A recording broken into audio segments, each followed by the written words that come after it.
Customization is one of the most fun and unique aspects of Beyblade. Being able to mix and match different parts and create devastating combos is what allows the game to be so strategic and engaging, and makes collecting these tops so fun. And with the new UX10 customized set, you get a bunch of old and new parts to add to your collection and continue your combo building.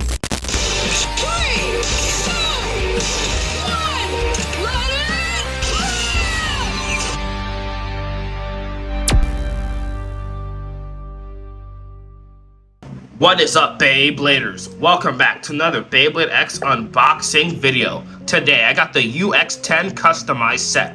This set comes with a bunch of different parts, bits, blades, and ratchets that bladers can get in order to customize their tops and make some crazy combos. This comes with 4 blades, 3 ratchets, and 6 bits.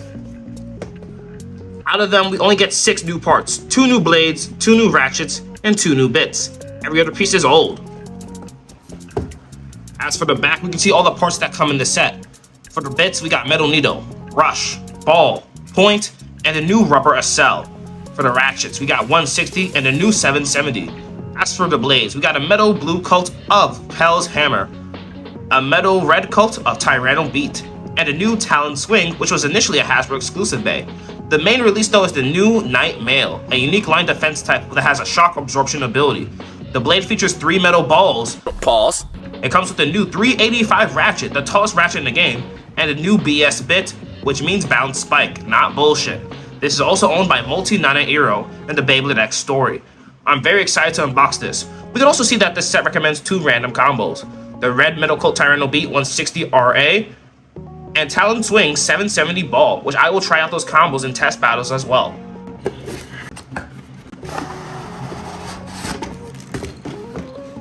And here we have all the parts in display in their packaging. So Night Mail is a unique line variant of Night Shield and Night Lance. The name Night Mail comes from the fact that chainmail is a material used in Knight's armor. The gear chip redesign is really cool. It has a more angular look, it's kind of popping out at you, I like that. And the design's pretty rounded off with small 12 contact points. What's really cool about Night Mail is that it has a unique line gimmick, kind of like Silver Wolf and Samurai Saber. This time it has 3 metal balls, these brown orbs inside the blades that go up and down. This is supposed to create a weight dampening effect that helps it stay in the center of the stadium and also allows it to absorb impact in battle, as the balls will continuously move up and down every time the bay is hit or spins around. It's pretty cool. Now, the metal orb gimmick was an ability used in other bays in previous generations. However, it was always from in and out rather than up and down. So it's kind of interesting that X decided to change this up. It's also generally used as more of a stamina type gimmick than a defense type, but once again, it just shows that X is trying to do things differently. I really do like the design of this. It's my favorite Night Bay by far, and the shade of green used for this one is also excellent, as green is my favorite color, so I do like the blade a lot. Hopefully it's pretty solid. This is the ratchet, the tallest ratchet in the game, 385. Now, it's very interesting that the fact that we went from 60, 70, and 80 to 85, but not 90. It's only 0.5 millimeters taller compared to 80 heighted ratchets, which is pretty interesting. Another thing is that this ratchet's design is drastically different from regular 3-sided ratchets. Even the actual base fundamentals of the ratchet is different. The white piece on 380 here is a lot bigger than this one, which is just a circular ring in the center.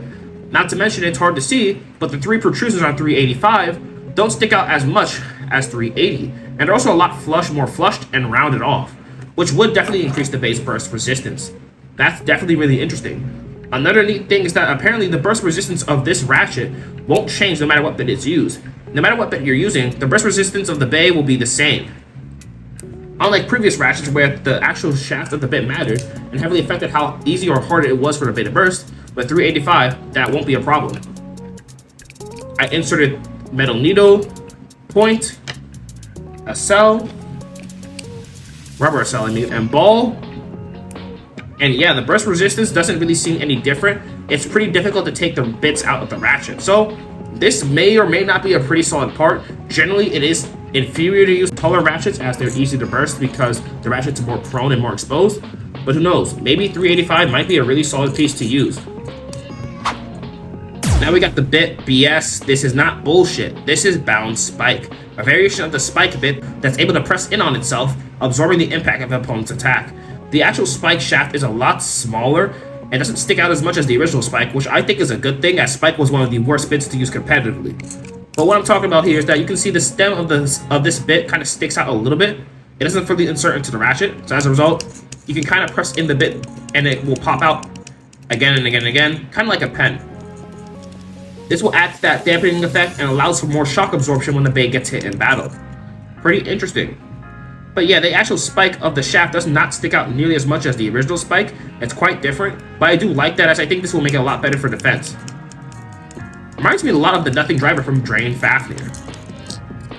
But yeah, that is the new Night Mail. Here we have Terra Swing, the Tomoya version of Talon Terra that originally released under Hasbro. This is a pterodactyl-themed Beyblade that's a remodeled version of Viper Tail, so it has downward pointing spikes and small little attack points that help it drain the opponent's stamina in battle in order to try to win the match with a survivor finish. While this is advertised as a stamina blade, the aggressive shape and design of it makes it far better for attack types. Next is this blue Metal Cult Hell's hammer, and this shit looks fucking gorgeous. This might be my favorite blade in this whole set. The blue metal paint is absolutely stunning. Hell's Hammer is a unique line balance type that has a force smash ability. It's able to smash down opponents downward into the stadium floor in order to drain their stamina, ruin their posture, and do heavy damage. Pretty cool. I really do like this color scheme a lot. It kind of fits too, because the hotter the fire is, the color changes, and when fire is really hot, it can turn blue. So this really does fit with Hell's Hammer perfectly. To round off the blades, here we have the red Metal Cult Tyranobe. Once again, another fantastic recolor. Tyranobe is an attack type blade with 8 sides that allows it to land unpredictable attacks. It has all these giant spikes. It's also one of the heaviest basic line blades in the game, one of the heaviest blades in the game in general. And its design makes it pretty solid for balanced combinations. So once again, another great piece. Moving on to the ratchets, here is 770, a 7-sided ratchet that's 7mm tall. This makes it at a medium height, so it sets bays at like a standard height, not too tall, not too short. The ratchet sides are pretty thick and rugged and do stick downwards quite a bit, so it does have some scrape risk, but I heard it's pretty solid for defense and attack combinations, and it has pretty decent burst resistance as well, although one side of the ratchet does stick out a little bit more than the others to, I guess, artificially nerf it for some reason. Next is this bronze recolor of 160. This is a one-sided ratchet that's 6mm tall, putting the blade at a low profile. Because of this one protrusion, this ratchet is unbalanced and is way better used for attack combinations than anything else. Next we have the bit. This is RA, Rubber a Cell. Now a cell was a flat shaft bit with a larger than average gear that featured 16 points. This increased the acceleration on the extreme line, allowing for a faster and more powerful extreme dash at the cost of the base's overall stamina. Because of this rubber shaft, now the bit will be naturally faster on the base steam and make tighter turns, allowing for more devastating attacks. However, once again, this costs its stamina. It's going to lose spin drastically fast, so I'm not really sure how good it will be in the X system, especially when the X dash is a raining ability that allows basically to reach high speeds while costing stamina. The guard here is meant to cause the bit to lift itself off the stadium floor when riding the extreme line in order to not cause the rubber to wear down too quickly. Next up is the point bit that came on Leon Claw. This features a flat shaft with a small ball in the middle, allowing for double motion. If that ball makes contact in the center of the stadium, the bay will sit in the center and act like an offense type. If the flat ring makes contact with the stadium floor, the bay will move around like an attack type and more consistently use the extreme dash. This makes point one of the most competitive bits to use in the game, so it's a really solid part that comes in this nice blue color. Next up is Ball, one of the oldest pieces in the game, but still one of the best. The ball shaft allows for good centrifugal force, making it really solid for stamina. Next we have Rush, one of the best competitive bits to use in the game. Thanks to the smaller and 10-pointed gear, Rush conserves stamina when riding on the extreme line and can use it more often, allowing for more controlled and continuous attacks in battle. So it's really nice that we have a red version of this, especially since Rush is one of the more rare bits to use. So it's nice that we got a reprint, making it more accessible. Moving on to the final piece, we have Metal Needle. This is a variant of Needle with a metal shaft. It's not a good bit. The metal shaft can potentially damage your stadium, and the shape of Needle is pretty bad for defense combinations. One of the few misses in the set, along with Talon Swing in my opinion, as I don't really care for that blade or this bit at all. The red Metal Cult Tyranobe is 36.6 grams, so still ridiculously heavy. The Metal Cult Blue Hell's Hammer, 33.7 grams. Pretty solid as well. The new 770 is 7.3 grams. The Rubber a Cell bit It's 3.1 grams. Talon Swing, or Terra Swing, I forgot what his name really is. Honestly, that's not a good name anyways, but 34.3 grams.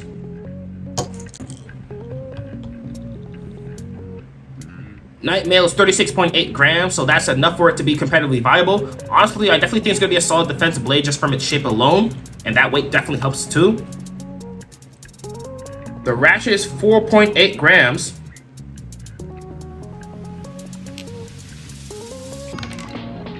Bound Spike fell off. Bound Spike is 2 grams on the dot.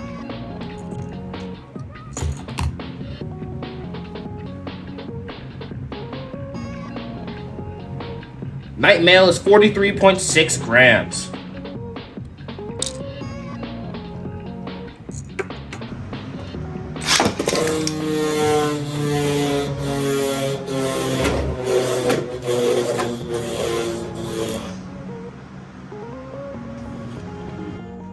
Test launch with the new Rubber Cell.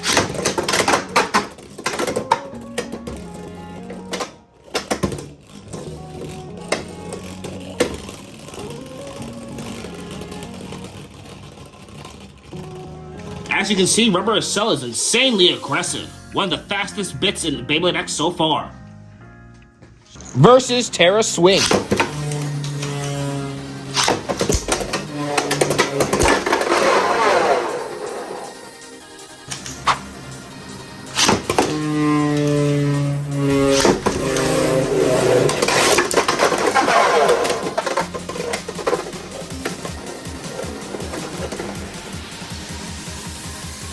Versus Hell's Hammer.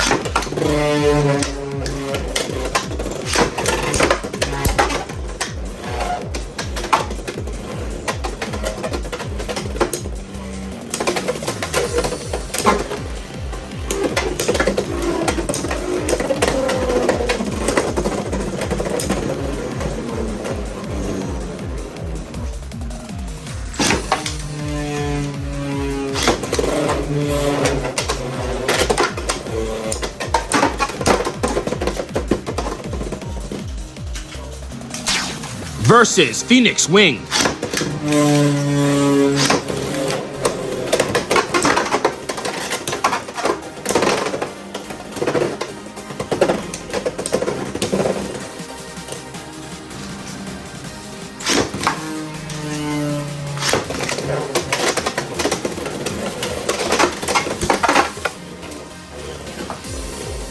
Versus Tyranobe on Rubber Cell.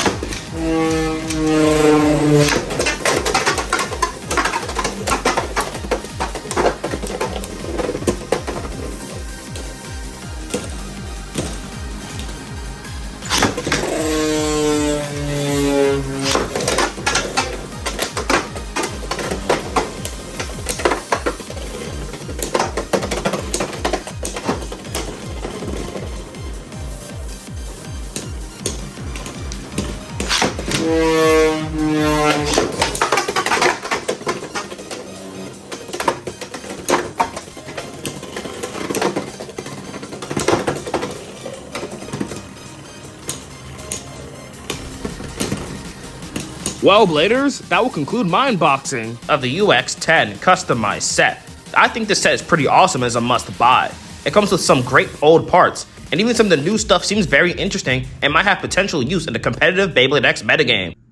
Looks like you made it to the end of the video. Don't forget to leave a like, make a comment, and consider subscribing to my channel. And if you do, hit that notification bell to get notified when I upload new videos. Thanks for watching.